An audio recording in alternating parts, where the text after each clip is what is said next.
Je m'appelle Alain, je suis guide conférencier sur Sentier des Arts à Libère Trekking. Comme un hippodrome, il y avait les carfers où partaient les chevaux.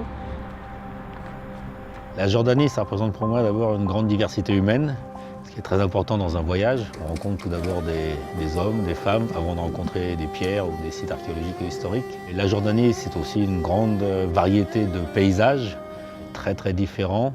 Paysages désertiques au sud et à l'est, austères, qui nous rappellent des hommes comme Laurence d'Arabie.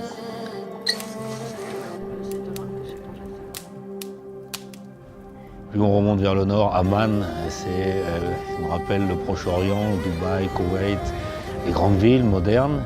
Et vers l'ouest, la Jordanie traditionnelle, des cultures en terrasse, et des grands sites archéologiques comme Jerash, Pella, Umkeis.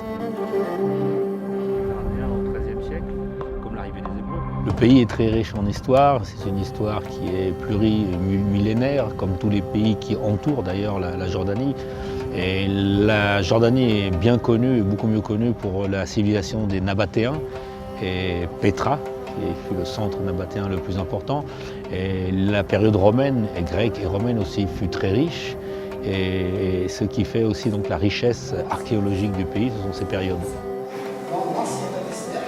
Un pays complexe, assez déroutante et étonnante au premier abord, et un pays méconnu, mais qui est passionnant.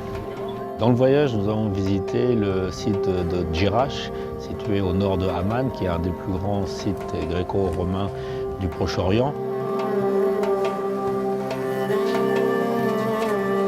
Un château médiéval construit à l'époque des croisades, à Al-Joun. C'est aussi une belle forteresse surplombant un magnifique paysage de la vallée du Jourdain.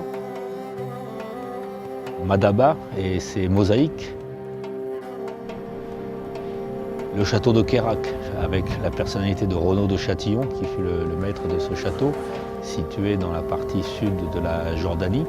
Et puis bien sûr Pétra. Pétra, très certainement un des sites archéologiques les plus beaux au monde, important aussi par sa richesse archéologique, mais aussi par les paysages qui l'entourent.